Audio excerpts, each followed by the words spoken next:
You know how rock and roll has punk rock? You know, hip hop has cool punk. Jay's the coolest punk in hip hop. Not like punk rock, like Yeah. but like oh man, he a punk. Yeah. His presentation makes people decide to say, because he's big, and his take on it is bigger than the actual art form. He won't actually compete. So there's points where the artist will do things just to create a competition, like the battling that has always been a part of the culture, and it doesn't happen because he just looks like, in words from Slick Rick, these peasants. Does that bother nothing. you? Does it bother you? No, it doesn't bother me. It's just his choice. He had to make it clear that no one's scared of 50 Cent. I want everyone to be clear. No one's scared of 50 Cent. Because that person was obviously making him feel like maybe he's afraid, or Kanye West is afraid of 50 Cent. That was someone making him feel like a punk. The person who interviewed him was making him feel like he had to say, I'm not afraid of 50 Cent. Let's get it straight. Nobody's afraid of 50 Cent. I want everyone to be clear. No one's scared of 50 Cent. At that point, his safe presentation, even the glasses, what the glasses represent? Intelligence, right? A nerd, maybe. What are some of the things that come along with you being a nerd? Like, don't hit a guy with fly.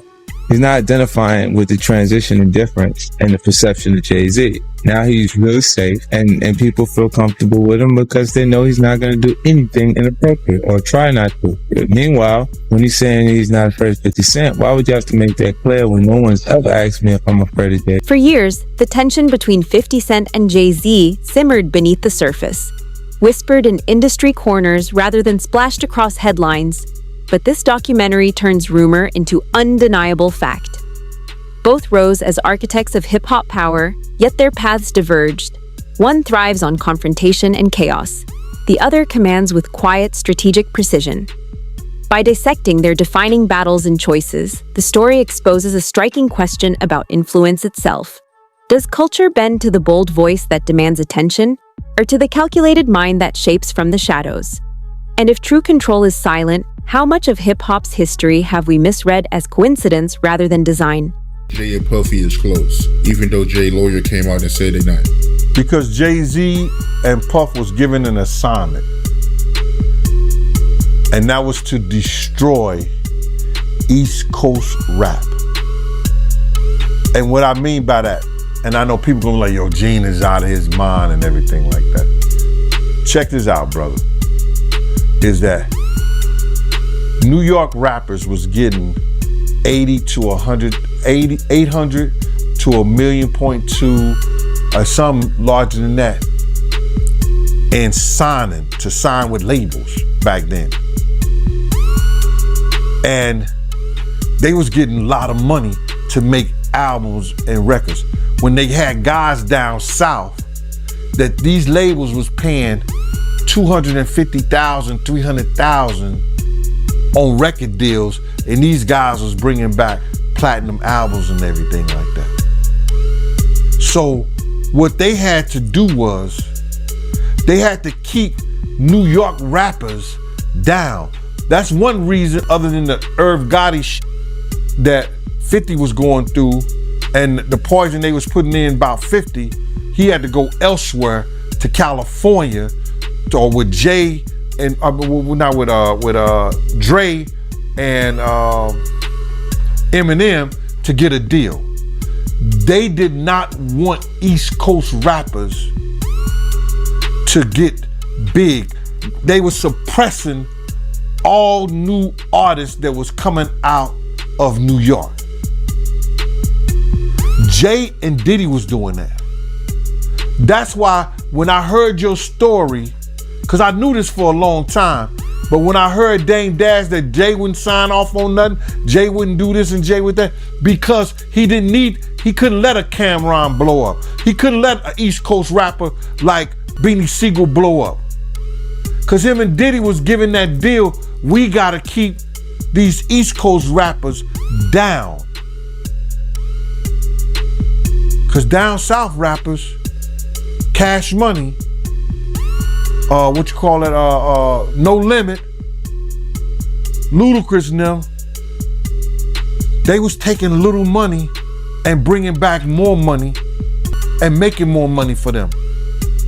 So the record labels, I wouldn't say they was gonna lose off the... At the height of physical album dominance, timing wasn't chance. It was a weapon. and release clashes were calculated, not accidental. 50 Cent frames this as pressure, not simple competition, exposing an industry that shields those already in power. When access outweighs talent, the game stops feeling merit-based and starts looking like a web of influence and control. The pressing question remains, where does ambition end and deliberate blockade begin? The big one was with Beyonce. When he signed that contract, the marriage contract, he got trophies.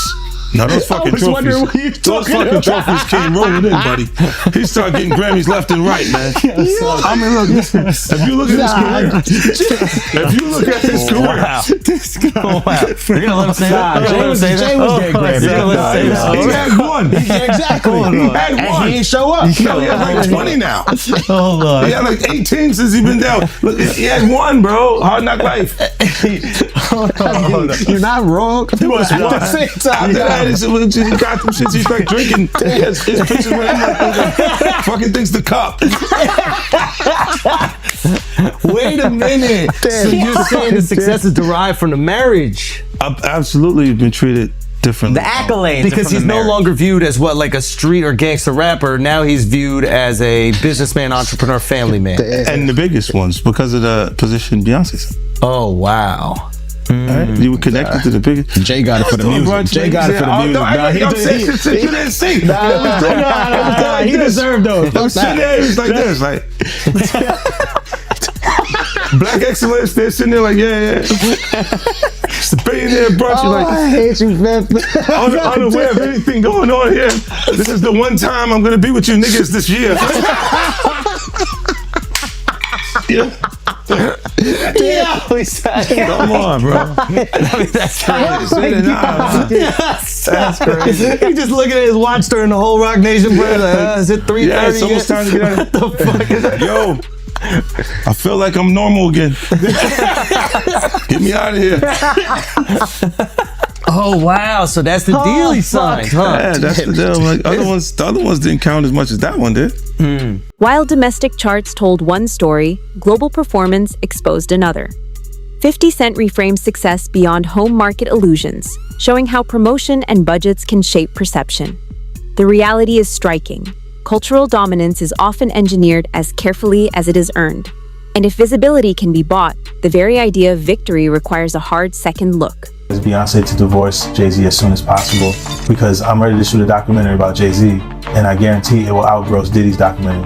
If Beyonce sends me a legal letter on behalf of Jay-Z, I remind her to stay quiet. This is a dispute between men and she has no right to interfere. I have to let everyone see the true face of Jay-Z.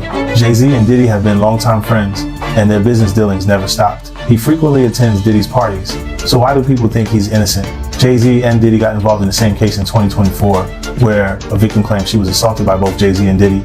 I remember Jay-Z saying these were all rumors and that he was defending Diddy. But ironically, Diddy got arrested in 2025. And there's enough evidence to count his crimes on one hand. I've known them for 20 years and I know how many bad things they've done behind the scenes. After Jay-Z founded his company, he repeatedly got into copyright disputes. In 1999, he was convicted of third-degree assault and served time in prison. He was unfaithful to Beyonce and he was caught by Beyonce's sister.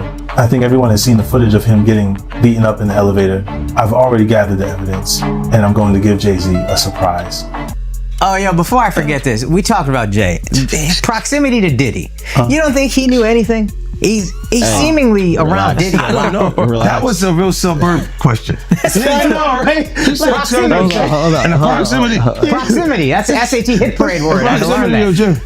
Do you think he fucking knew all of the shit that was going on? Yeah, that was like a... I don't want to incriminate myself. I know, but the way he said it, like I said, no matter how you answer that shit, you snitching. Yeah, exactly. That was a narc kind of question. Yeah. You asked the question like a fan. Hey, I grew up with white people, but one thing I know is how to get a black guy in trouble. But it's a great question. Yo, just give him the Happy Meal before you ask him to snitch, bro. He said, damn, they wasn't even drinking. Speaking of, how the hell you pronounce Lechem? Lechemindewa. Okay. It's the King's Path. King's Path. Because I know Branson. Yeah. That's the one I pronounce. Branson. That's the Branson lifestyle. You're going to be outside. Biff, you're not worried that if you throw little and you don't throw out allegations, but like you kind of poke fun at them? You just ask questions. You're not worried that it comes back your way? Like people dig up your past and try to pull stuff up? I don't got that shit in my past. I'm not. Everybody got a little bit. Like, not that it's real enough. I took a pill. But it was for me to perform better. For her to remember, buddy. I didn't fucking give her a drink so she forget what the fuck happened. What the fuck is going on here, bro? Yes, I took the drink. I gave me the fucking drug to perform. So she can remember and possibly love me for that. Did it work? What the fuck? Yo, bro, look, I'm doing pretty good. Like, you know what I mean? Like, but I'm just saying, this is the opposite of normal shit that we're talking about, bro. That is why. I don't know why it's so hard for people so to just for people to acknowledge feel weird like shit is you weird. would have something or you would have reserved it. The Super Bowl controversy revealed how alliances shift when the world is watching. Eminem's relentless push for inclusion clashed with the silent opposition behind the scenes, highlighting who really decides legitimacy at the top. In that arena, power isn't earned by skill, it's granted by approval. And when one must validate another, the true authority lies with the gatekeeper. Do you need anything? None of the people that have vocalized that another man, and to me, again, that whole conversation has been feminine. But if you're gonna say some like that, you should have actually done something to help the problem. But I never got the call from Ray saying, do you need anything? And anyone else that I've ever given, paid a bill, paid their rent, paid their college, any dollar, not one person, and I don't want them to, because they know I'm all right. But not one person has called and said, yo, could I send you something to help? But I don't need the help. But if you're gonna talk about it, be about it. But to me, that's just a jab when you tell and promote a false narrative and say that I'm in such a bad place that another dude should help me. And that my tail's in between my legs to the extent, because of a lawsuit, that I would actually take that money. I'm a man. I don't want nobody to give me nothing but the opportunity to do what I gotta do. And I don't see no opportunity. I don't want to perform for the Super Bowl. I'm not all right with the NFL. I'm still mad it ain't no black owners. We went from kneeling to being happy when we could perform for them. That wasn't what I was about. I was about ownership of our own league and taking pride in that. I'm not a court jester for everybody else to get good ratings. I know what we're being used for, and I'm not cool with that. So it's a big deal is to jump on a stage for a bunch of white owners? No, that's embarrassing to me. It's a spectacle. They're laughing at us.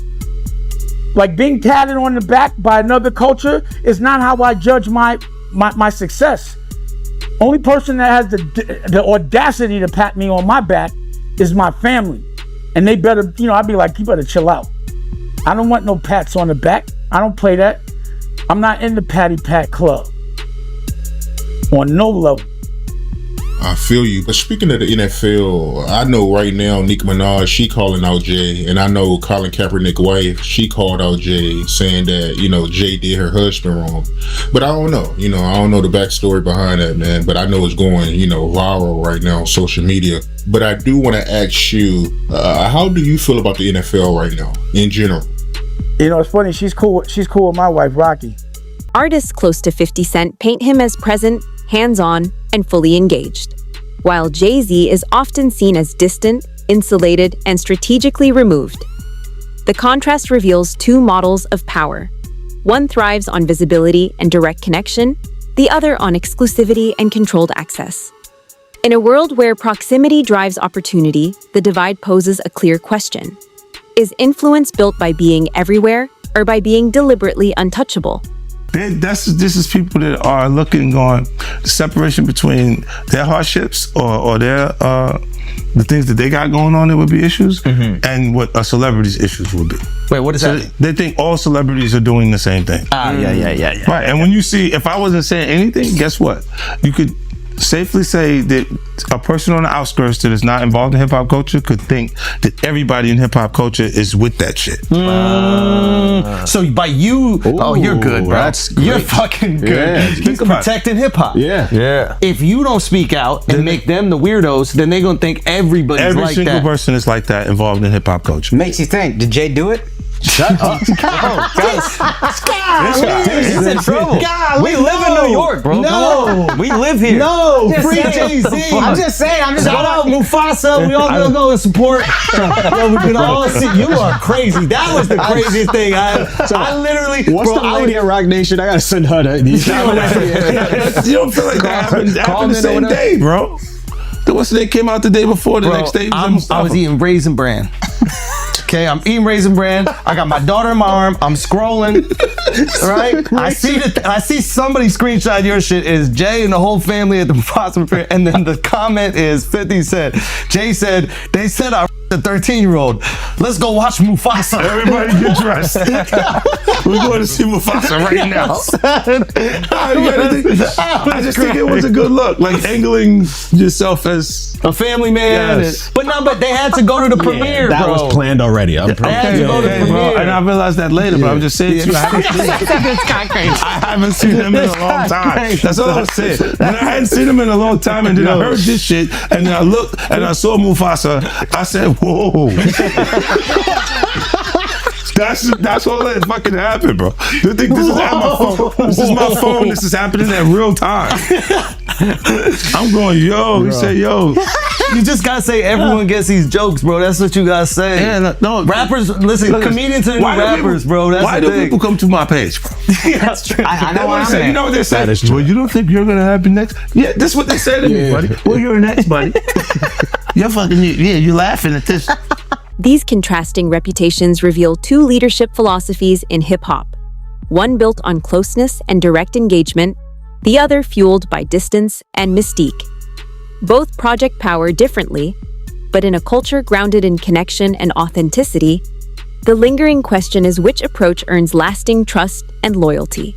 There's no girls gonna come out. Why you sound skeptical? Because I think there are some women Damn, that are Al. like. Yeah, I think there's some women that are like. This guy's supposed to be from Queens, bro. Let me cook fucked up experience. You take him off the corner one time. No, what I'm saying is I know a couple of exes that fucking throw me under the bus. You should let him have the corner. None of this would have happened if you let him have the corner. Would have been fine. You know, there's some like opportunists. They'll just throw out the fucking. But that's what I'm saying. So you had to have something.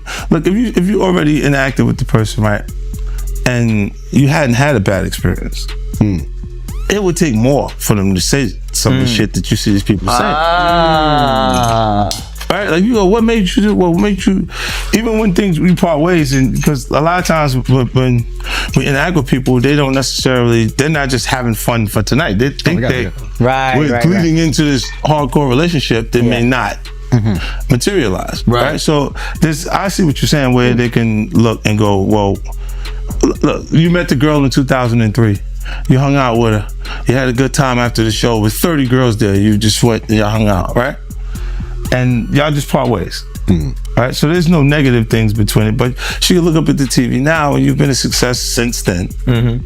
Feel like that's my life. I was supposed to be there, and be upset with you and say something. But will it have any merit to it? If I gotta keep that it real, woman hasn't been in you ain't always have the most amicable breakups. Do you remember where I think it's your baby moms, where it's like she was kind of speaking out, and then all of a sudden the house just got burnt down. Yeah, but you know it happens. Left eye. She burned the house down. This nigga is crazy. That's what I was saying. No, my God, he goes, wow. So I know how you feel about me now. No. He's going. He's great. So he saw me right the match. I want my block back. He goes, look, I have faith in our just justice. I'm a civilian. I believe now. there will be consequences connected to those behaviors and actions that this brother is talking about. Oh my goodness, man. Why is that a part of his thought process today while we're here having a good time? That's a good ass point. Look, you do have people that really, look, when you break up with them, they don't care about you anymore. Yeah. So they'll say things and you go, yeah, but it doesn't hold merit. It doesn't have any real. Yeah, of course. After all these years and you don't see nothing. The girl that's just upset with you. She's just angry with you. She got Jay-Z's alliance with Beyonce fused personal narrative with strategic ambition, blurring the line between private life and calculated growth. Critics argue the partnership boosted his cultural influence, proving legitimacy comes as much from who you align with as from what you accomplish alone. I thought the smartest thing Jay said in the statement was, if you really believe this happened, then press criminal charges. He said pull up. But I don't think that was... Tell me. Okay, look. Because of the statute of limitation, there is there is no criminal. So it's a so making a statement is to make people feel like. But apparently, if she's under 18, didn't you say it still could be criminal? Yeah. He knows he's fed. He used to be a cop. So you turned him into a cop. He used to sell drugs and then he became a police officer. Did you know that? You say, how to rob. It's glorified security. But you know what he would do? When they would arrest G-Unit guys, he would be like, yes. And he was in the court Every time. I was actually the cool one. I'll give you the extra fucking cheese sandwiches and shit like that. I'll be looking out. Take care of the family. Hey, I don't know, man. I think, what's the name? I get confused too. When you look at this shit, it's a lot of confusing information, right? But I think when you do point out that, why didn't you file criminal cases? Because you can't. It's over 20 years old. This was 2000, bro. No, but I think if it's a minor, when they're saying this is happening, I'm not even 50 Cent yet. Yeah. Oh wow. You see what I'm saying? Like this is that far back. Yeah. So it's like it didn't even take place at that point. So I'm like, Supporters call it a natural evolution, but either way, it shows how legacy is curated with the same precision as the art itself. When personal ties and brand strategy merge flawlessly, the line between authentic connection and calculated image blurs entirely. I'm saying, Sean Carter, you're a piece of shit. Taking Pimp C wasn't bad enough. Real life.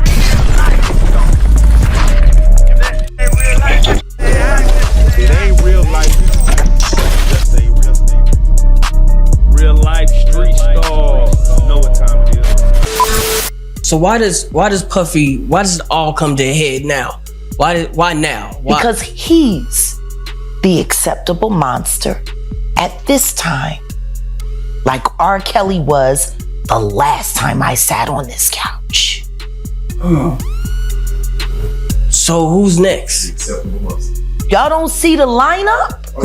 Yeah, we see the lineup. I'm just waiting to see who's next. Jay-Z is setting Diddy up. Why is everyone having such a hard time? He ain't doing shit different. He lined up D. Haven, stole his life and identity. He lined up Big L, stole his life and identity. He lined up Dame Dash, stole his life, identity, and took his love. Lined up R. Kelly. He wants to be the one. Yeah, shout out D. Haven. He actually hit us up, wanted to tell this story. You need to talk to D. Haven. Yeah, we need to talk to him. I told you that last year when I put you on the phone with him. You did. I want you to think about this. Allegedly, Sean Carter is responsible for enacting Hype Williams to put Aaliyah on a faulty plane to move her out the way as punishment for rejecting him, and so he could level up Beyonce, who was struggling. Let's just say allegedly that happened. Now I want you to think about 106th and Park with Mary J. Blige. Free, who is a victim of Sean Carter. Yeah. Mary J. Blige, who is a victim of Sean Combs, are sitting there talking about the death of Aaliyah amongst each other. As old rivalries intersect with new legal battles, the story shifts from dominance to accountability. The documentary avoids judgment, but relentlessly probes the systems that protect power and sustain silence. In this arena, fame magnifies both achievement and scrutiny. And when questions emerge years after the spotlight first hit, the real challenge is whether the industry can confront them with honesty, integrity, and clarity.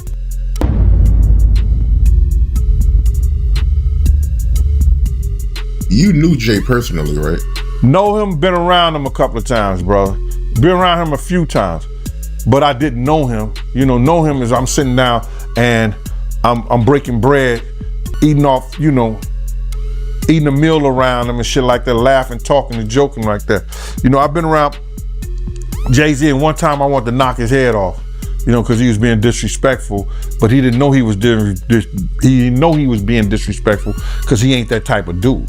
You understand what I'm saying? What happened? We was in Cancun and he had a personal assistant from my block named Laura, and he had brought like 3 people to the club. He had brought like 6 people to the club with him, and he was only supposed to get 3 people in.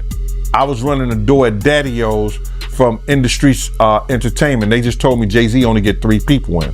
You understand? So I'm at the door. I said, yo, Jay, you good, and 3 of your other good, but the other 3 gotta pay. So then he said, Laura, handle him. And at that time, the type of dude I was, you couldn't tell no woman to handle me. You understand? When I'm talking to you as a man. So then I said, who you talking to like that? You telling her to handle me? You understand? And then me and him, he didn't say nothing. He just turned to the side.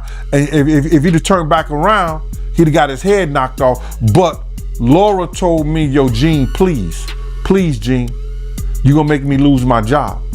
You know what I'm saying? And because 1, she was beautiful, 2, she from our block. You understand? I wasn't gonna do that to her. You understand? So I gathered myself, stepped away from the situation, and then the promoter said Jay can let his people come in. You know what I'm saying? But he was being disrespectful. This is the same dude that Harlem cats used to laugh at and joke at. Even we was out there that time, he came to Cancun and he had a fake Versace shirt on, and they was ripping him. I mean, they was ripping him. I know he's a billionaire now, he can wear whatever he got. He got $10 million watches and shit like that. But we talking about back then. You understand? We still had those stories from back then. And it's good that a brother can uplift himself. And that's why he's the type of person that he is, because he knew how guys used to treat him. That's why you could see him trying to sun people based on somebody who gets in that type of situation. You understand? This dude had the same cream deli silk shirt that I had. Now, cream deli cream shirts were fake printed Versace shirts. They were nice. You pay $45 for them, but you can't wear that around Harlem cats. You understand what I'm saying? Not if you in the rap industry. At that time, they used to have diamond testers. You understand? They'll roll up on the cat, and if your diamond don't beat, you understand? They'll talk about you. Snatch your chain off or whatever like that. So he had the fake cream deli cream shirt on, and they was roasting him. I think I seen him in a black t-shirt from that point on in Cancun the whole time he was there. Yo, let me just tell you something. When dudes from Harlem got something on you, bro, and they joking you, they at it. They gonna stop until somebody with some power or somebody with some money say, yo, give that dude a break. Give him a break. So Dame probably used to let him get him in a little bit, but then when Dame was like, yo, my man, let my man live. Let him live. They probably back up off of him or stuff like that. But they was joking, they was talking and stuff like that. And because you just don't do that. You don't come to no major event with nothing fake or phony on. Not at all. Unless the only way you could get away with something fake or phony on, if it was Dapper Dan. If it was a Dapper Dan special, you good. He confronts a culture of silent compliance, showing that apparent restraint often masks strategy and self-preservation rather than genuine neutrality. If it wasn't Dapper Dan, nah, you couldn't do that, bro. Not at all. Should have known better, but he was from Brooklyn. But from what you know about Jay, do you believe he's capable of doing what he's being accused of? What I know of Jay and what have I heard of Jay,